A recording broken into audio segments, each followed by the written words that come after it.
प्यारे दोस्तों, बहुत बहुत स्वागत है आपके अपने YouTube चैनल यूजीसी नेट साहित्य दर्पण में। तो जैसा कि आप जानते हैं कि हम एनटी नेट की तैयारी हिंदी विषय से इस चैनल के माध्यम से कर रहे हैं। और फ्रेंड्स, आज हम भक्तिकाल प्रकरण 2 के अंतर्गत हमने अपनी पिछली वीडियो में कबीर दास जी का अध्ययन कर लिया है। आज यहाँ पर हम रैदास, मलूकदास, दादू दयाल, सुंदरदास, इन संत कवियों का अध्ययन देखने वाले हैं। और ये बहुत ही इम्पोर्टेंट है एग्जाम की दृष्टि से। और आपको पता भी है कि आचार्य रामचंद्र शुक्ल का हिंदी साहित्य का इतिहास जो है उससे संबंधित प्रश्न पूछे ही जाते हैं। और यहाँ से जो पंक्तियाँ, जिन पंक्तियों का उल्लेख और तथ्य आचार्य शुक्ल जी ने दिया है वो ऑथेंटिक हैं और वो इम्पॉर्टेंट है और वही एग्जाम में अक्सर पूछ लिए जाते हैं। चलिए देख लेते हैं। रैदास या इनका रविदास भी नाम है। अक्सर जन्म समय भी इनका जन्म समय इनके संबंध में पूछे जाते हैं। रामानंद जी के 12 शिष्यों में रैदास भी माने जाते हैं, जो जाति के चमार थे। इन्होंने कई पदों में अपने को चमार जाति का उल्लेख भी किया है, जैसे कह रैदास खलास चमारा, इन्होंने खुद ही उल्लेख किया है, ऐसी मेरी जाति विख्यात चमार की। और ऐसा जान पड़ता है कि ये कबीर के बहुत पीछे स्वामी रामानंद के शिष्य हुए, क्योंकि अपने एक पद में इन्होंने कबीर और सेन नाई दोनों के तरने का उल्लेख किया है। ये इंपॉर्टेंट है फ्रेंड्स। हम इंपॉर्टेंट देखते हैं। जो एक ये पंक्तियाँ अक्सर रैदास जी की पूछी जाती है एग्जाम में। जाके कुटुंब सब ढोर ढोबंत फिरहु अजहु बनारसी आसपास, आचार सहित भी प्रकरण दंडउत तिन तनय रविदास दासान दासा। ये इंपॉर्टेंट पंक्तियाँ एग्जाम में कई बार रिपीट हुई है। रैदास का नाम धन्ना कवि है और मीराबाई ने बड़े आदर के साथ लिया है। रैदास की भक्ति भी निर्गुण ढांचे की जान पड़ती है। कहीं तो वे अपने भगवान को सब में व्यापक देखते हैं। थावर जंगम कीट पतंगा पूरी रहो हरिराई। एक इनकी ये पंक्ति है, ये भी इम्पॉर्टेंट है। निर्गुण गुण निर्गुण कहियत नहीं जाकी, ये भी महत्वपूर्ण है। थोड़ा सा देख लेते हैं रैदास के संबंध में। इनका कोई महत्वपूर्ण ग्रंथ नहीं मिलता है फ्रेंड्स। इनकी फुटकल रचनाएं हैं और बताना चाहूँगी कि फुटकल रचनाओं में 40 पद इनके जो हैं रैदास के गुरु ग्रंथ साहिब में ही संकलित हैं। तो यहाँ आप वीडियो पॉज करके देखना चाहें तो देख सकते हैं। इनकी एक इम्पॉर्टेंट पंक्ति है जो अक्सर पूछ ली जाती है, वो हम देख लेते हैं। जब हम होते तब तू नाही, अब तू है मैं नाही, अतल अगम जैसे लहर मैं उदत जल के बल माही। तो ये इनकी इम्पॉर्टेंट पंक्ति थी। अब हम देखते हैं धर्मदास को। धर्मदास के संबंध में आप अवगत ही हैं कि इन्होंने कबीर दास की जो बीजक ग्रंथ है उसका इन्होंने साखी समद रवैनी 3 भागों में उल्लेख किया है।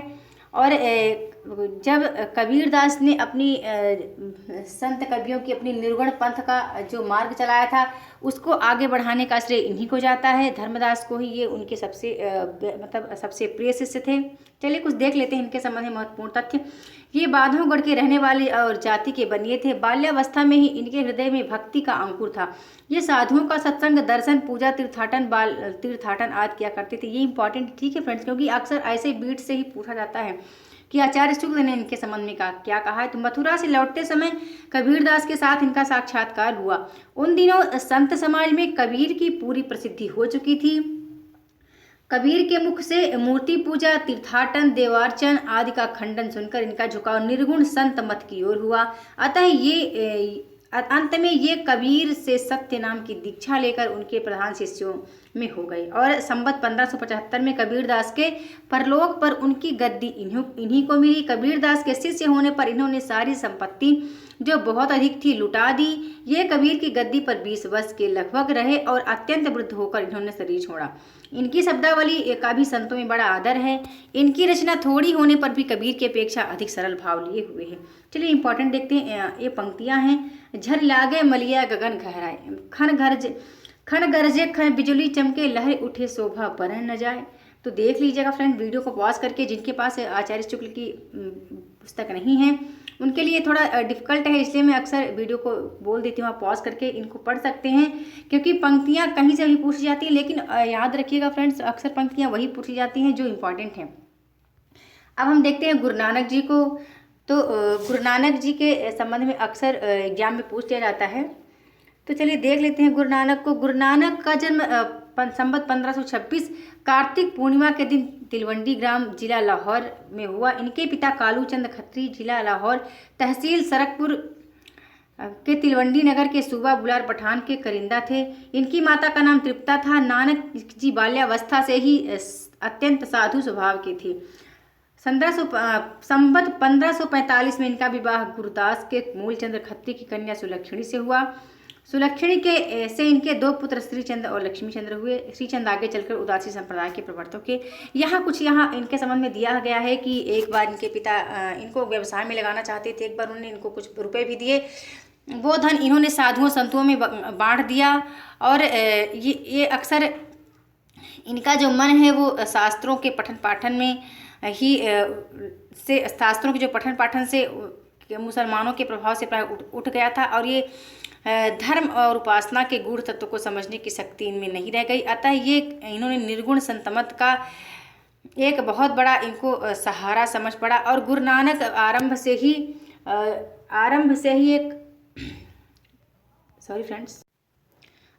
ही ये भगवान की ओर आकर्षित थे। तो चलिए थोड़ा सा इनके संबंध में देख लेते हैं। गुरु नानक आरंभ से ही भक्त थे, अतः उनका ऐसे मत की ओर आकर्षित होना स्वाभाविक था जिसकी उपासना का स्वरूप हिंदुओं और मुसलमानों दोनों को समान रूप से ग्राह्य हो। उन्होंने घर बार छोड़ बहुत दूर के देशों में भ्रमण किया, जिससे उपासना का सामान्य स्वरूप स्थिर करने में उन्हें बड़ी सहायता मिली।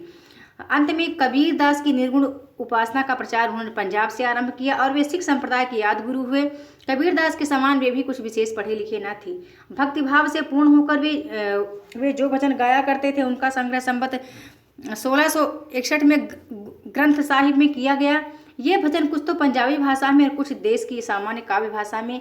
यह हिंदी कहीं तो देश भाषा काव्य या ब्रज भाषा है, कहीं खड़ी बोली जिसमें इधर उधर पंजाबी के कुछ रूप आ गए हैं। तो यहाँ पर इनके संबंध में कुछ दिया गया है। फ्रेंड्स, एक बात कहना चाहूँगी, अक्सर इनकी क्या है, इनकी जो रचनाएं हैं वो पूछ जाती हैं एग्जाम में और इनको प्रकाशन वर्ष के अनुसार लगाने के लिए आता है। एक बार इनका जन्म समय भी पूछा गया है एग्जाम में, प्रीवियस ईयर की जहाँ बात करूँ तो इनकी जो रचनाएँ हैं फ्रेंड्स, यहाँ रचनाओं का उल्लेख हुआ नहीं है।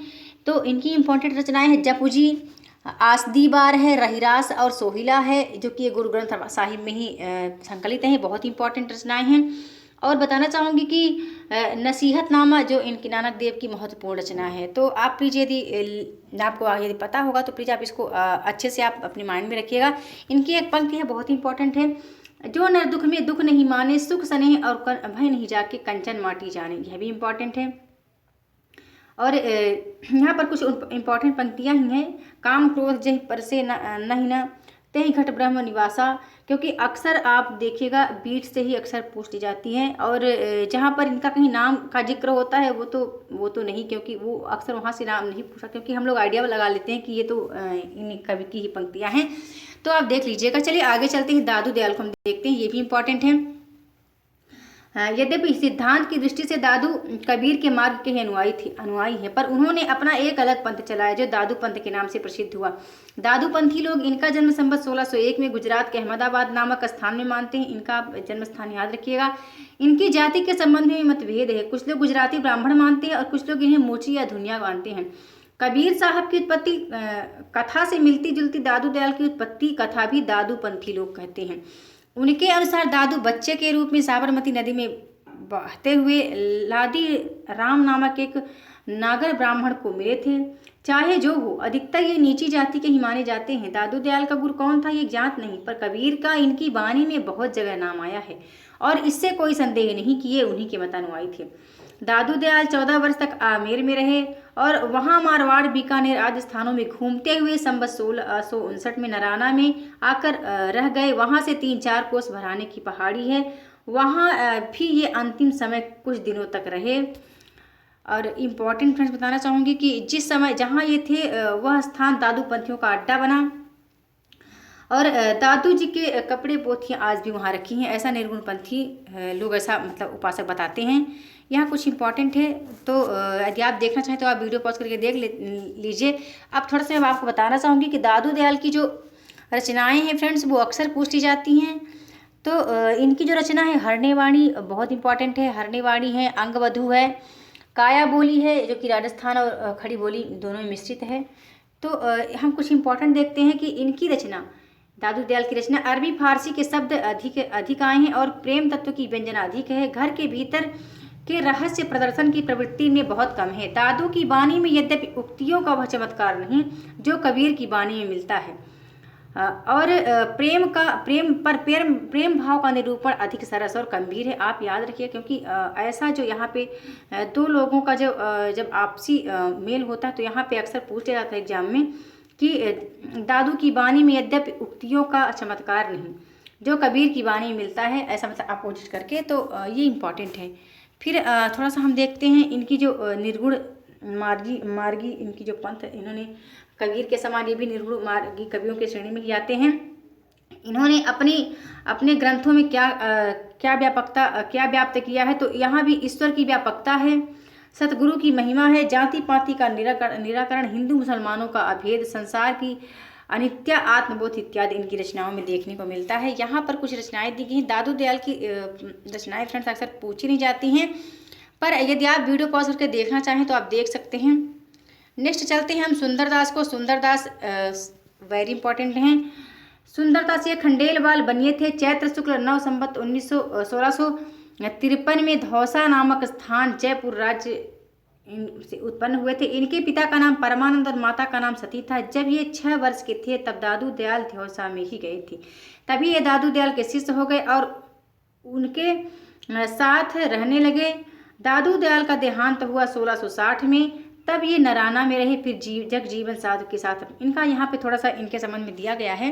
यदि आप देखना चाहें तो आप वीडियो पॉज करके पढ़ लीजिएगा। हम यहाँ इंपॉर्टेंट देखते हैं कि एग्जाम के पॉइंट ऑफ व्यू से क्या इंपॉर्टेंट है, क्या पूछा जाता है। तो इम्पॉर्टेंट क्या है यहाँ से देखते हैं। इनका डील डाल बहुत गहरा, रंग गोरा, बहुत सुंदर था, स्वभाव अत्यंत कोमल और मृदुल था। ये बाल ब्रह्मचारी थे, स्त्री की चर्चा से दूर रहते थे। निर्गुण पंथियों में यही एक ऐसे व्यक्ति हुए जिन्हें समुचित शिक्षा मिली थी और जो काव्य कला की रीति आदि से अच्छी तरह परिचित थे। फ्रेंड्स ये इंपॉर्टेंट है, तो प्लीज़ आप इनको जरूर आप अच्छे से पढ़िए। 1 मिनट, हाँ, इनको आपको अच्छे से पढ़ना है। फिर हम देखते हैं इनकी रचना साहित्यिक और सरस है। भाषा भी काव्य की मची हुई ब्रजभाषा है। भक्ति और ज्ञान चर्चा के अतिरिक्त नीति और देशाचार आदि पर भी इन्होंने बड़े बड़े सुंदर पद कहे हैं। और संतों ने केवल गाने के पद और दोहे कहे हैं, पर इन्होंने सिद्धार्थ कवियों के समान बहुत से कविता सवाये रचे हैं। ये इंपॉर्टेंट है, तो प्लीज़ आप देख लीजिए। यूँ तो छोटे मोटे इनके अनेक ग्रंथ हैं, पर सुंदर विलाप ही सबसे अधिक प्रसिद्ध है। और इनके ग्रंथ की बात आ ही गई है सुंदरदास के सुंदर विलास। और बताना चाहूँगी ज्ञान समुद्र भी इनकी रचना है। और सुंदर विलास जो है फ्रेंड्स, वो भाषा इसकी परिष्कृत और ब्रज भाषा दोनों ही मिश्रित हैं। मतलब ब्रज भाषा में परिष्कृत ब्रज भाषा में यह सुंदरदास इनकी लिखी गई है, इम्पॉर्टेंट है। अब हम देख लेते हैं कि ये यहाँ पर दिया गया है कि सुंदरदास जो इनकी काव्य कृति है उसमें किनका वर्णन है, कवित्त, सभय, यमक, अनुप्रास, ऐसा अलंकार वगैरह। तो आप देख लेना। हम यहाँ देखते हैं संत तो ये भी थे पर कवि भी थे। इससे समाज की रीति नीति पर इनकी बड़ी विनोदपूर्ण उक्तियाँ हैं। जैसे गुजरात पर इन्होंने लिखा है कि आभड़ छीत अतीत सो होत बिलार और कूटर चाटत हाड़ी, ऐसा इन्होंने लिखा है। मारवाड़ पर भी कुछ पंक्तियाँ इन्होंने लिखी हैं। फिर यहाँ पर देख लीजिएगा, यहाँ कुछ पंक्तियाँ हैं। इनकी जो इम्पोर्टेंट पंक्ति है एग्जाम में पूछी जाती है। केह तजो और मेह तजो पुन खेह लगाए के देह सवारी, मेह सहे सिर शीत सहे तन धूप समय सो जो पंचागी निवारी, भूख सही रही रूख तरे पर सुंदर दास सबे दुख भारी, डासन झाड़ के कासन ऊपर आसन मारी उत्ते आसन मारी। ठीक है, ये इंपॉर्टेंट पंक्ति है। और इम्पॉर्टेंट पंक्तियाँ ये भी हैं। बोलिए तो तब जब बोली वो कि बुद्ध होए, ना तो मुख मौन कही चुप रही होए रहिए, ये इंपॉर्टेंट हैं। एक और है कि पति से, हाँ ये बहुत इंपॉर्टेंट है, ये भी एग्जाम में 1-2 बार पूछी गई है। पति ही सु प्रेम होए, पति ही सु नेम होए, पति ही सु क्षेम होए, पति ही सु व्रत हैं। तो यहाँ देख लीजिएगा। हम नेक्स्ट देखते हैं फ्रेंड्स। ये देखिए यहाँ भी इनकी पंक्तियाँ जो इंपॉर्टेंट है। अक्सर मैंने वहाँ पर अंडरलाइन कर दिया है, आप देख लीजिएगा। हम मलूक दास को देखते हैं। अक्सर इनकी अक्सर इनकी ये जो पंक्ति है, ये पंक्ति है, अजगर करे करी, बहुत बार पूछी जा चुकी है, इंपॉर्टेंट भी है। तो मलूक दास के संबंध में यहाँ पर इनके संबंध में कुछ आचार्य शुक्ल जी ने मत व्यक्त किए हैं। मलूक दास का जन्म लाला सुंदरदास खत्री के घर में वैशाख संवत 1631 में कड़ा जिला इलाहाबाद में हुआ था। फ्रेंड्स बताना चाहूँगी आप इनका जन्म स्थान आप प्लीज़ जरूर याद रखिएगा, क्योंकि यहाँ से भी कभी कभी एग्जाम में पूछे गए हैं प्रश्न। इनकी मृत्यु 108 वर्ष की अवस्था में संवत 1339 में हुई। ये औरंगजेब के समय में दिल के अंदर खोजने वाले निर्गुण मंत्र के नामी संतों में हुए हैं, और इनकी गद्दियां कड़ा, जयपुर, गुजरात, मुल्तान, पटना, नेपाल और काबुल तक में कायम हुई। इनके संबंध में बहुत से चमत्कार या करामातें प्रसिद्ध हैं। कहते हैं एक बार इन्होंने एक डूबते हुए शाही जहाज को पानी के ऊपर उठा बचा लिया था, और रुपयों का तोड़ा गंगा जी में तैरा कर कड़ा से इलाहाबाद भेजा था, ऐसा इनके संबंध में मिलता है। इनकी इंपॉर्टेंट पंक्ति का जिक्र मैं पहले कर चुकी हूँ। अजगर करे न चाकरी, पंछी करे न काम, दास मलूका कह गए सबको दाता राम, ये इम्पॉर्टेंट है। और यहाँ पर कुछ इनके संबंध में दिया गया है कि इनकी 2 पुस्तकें प्रसिद्ध हैं, एक रत्न खान है, ज्ञान बोध है। तो फ्रेंड्स बताना चाहूँगी मलूक दास की और भी रचनाएं हैं, जैसे इनकी है रत्न खान ज्ञान बोध तो है ही, ज्ञान परोक्षी है, भक्त वक्षावली है, भक्ति विवेक है, 12 खड़ी है, रामावतार लीला है, ब्रज लीला, ध्रुव चरित भी इनकी इंपॉर्टेंट है, और सुख सागर इनकी रचना है जो कि इम्पॉर्टेंट है। यहाँ पर कुछ आचार्य शुक्ल जी ने मत व्यक्त किए हैं, तो आप देख लीजिएगा। जो इम्पॉर्टेंट था उसका जिक्र हमें पहले ही कर दिया। एक ये इंपॉर्टेंट इनकी पंक्ति है जो एग्जाम में कई बार पूछ ली जाती है, अब तो अजपा जप मन मेरे, सुर नर असुर टहलुआ जाके, मुनि गंधर्व हैं जाके चेरे, ये भी इंपॉर्टेंट पंक्ति है। अब नेक्स्ट हम देख लेते हैं अक्षर अनन्य हैं, एग्जाम में कभी कभी इनसे संबंधित ही इनकी रचनाएं पूछ ली जाती हैं। और बताना चाहूँगी फ्रेंड्स कि ये दतिया रियासत के अंतर्गत सेनुहरा के कायस्थ थे। इनका जन्म आप देख लीजिएगा अक्षर अनन्य का, यहाँ पे 1710 ईस्वी संवत 1710 दिया गया है। और एक आता है एक जगह एक तथ्य है, इसको हम देखते हैं कि प्रसिद्ध छत्रसाल इनके शिष्य थे, और एक बार छत्रसाल से किसी बात पर अप्रसन्न होकर जंगल में चले गए। पता लगने पर जब महाराज छत्रसाल क्षमा प्रार्थना के लिए इनके पास गए, तब इन्हें एक झाड़ी के पास खूब पैर फैलाकर लेटे हुए पाया। महाराज ने पूछा पांव पसारा कब से? चट से इन्होंने उत्तर दिया हाथ समेटा जब से।